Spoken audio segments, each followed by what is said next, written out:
Hello, my fellow Newsweedians. Today is June 21st, 2021, and I'm Dan DeCamp. I'm with Newsweed.com.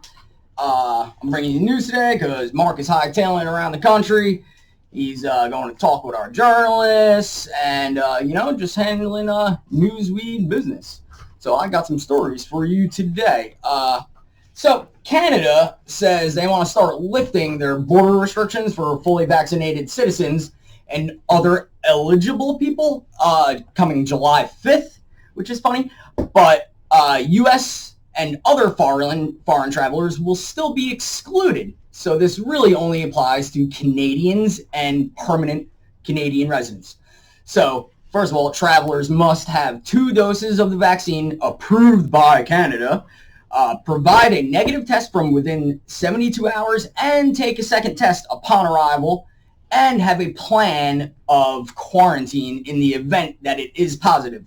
Now, I don't know if you're familiar with HIPAA laws in the United States, and I think it has a lot to do with why the Canadians are doing it this way and not allowing U.S. into this, because typically we don't go for that stuff. But we'll see what happens in the event. I could see something going like this.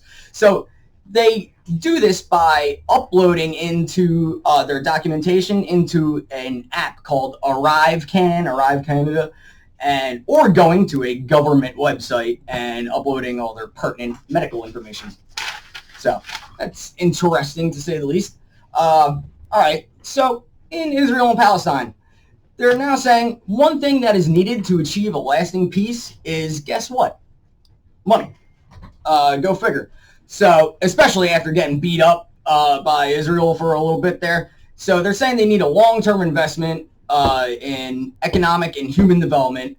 And where should this come from? So a new study by the United Nations Conference on Trade and Development says there are all sorts of new discoveries of natural gas and oil reserves in the Levant Basin, and the recoverable oil is estimated in 1.7 billion barrels.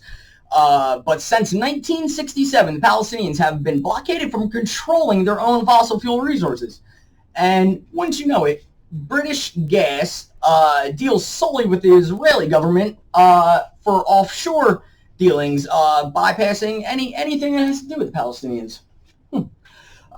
Okay, so in the U.S., a tornado has blasted through suburban Chicago last night around 11 p.m.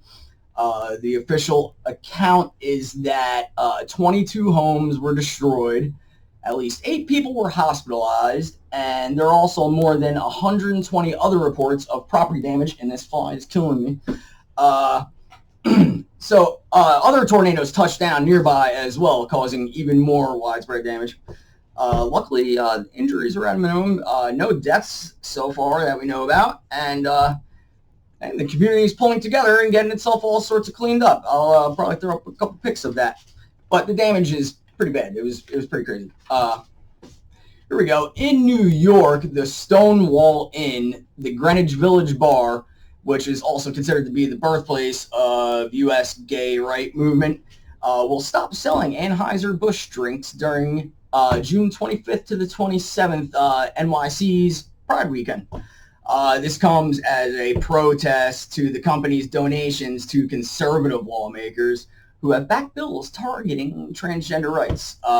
So the owner of the bar, Stacey Lentz, says she's turning it up, right? And she says, you can't put your rainbow logo all over everything and call yourself an ally and then be two-faced, and that Anheuser-Busch has to own up to what they did. Anheuser-Busch has not commented on that. Go figure. So, I want to remind you all to go over to Newsweed.com. We got all sorts of contests going on, all right? We got photography contests. We got, we need a cartoonist. We got the poetry contest still going on. That's going to be the first deadline of October 31st. We have a original tattoo contest, and there's all sorts of musical contests. And I want you to go over there and hit up our interest survey as well, because we want to know what you want to know about. And so that's it for the news today. I'm Dan DeCamp. Adios.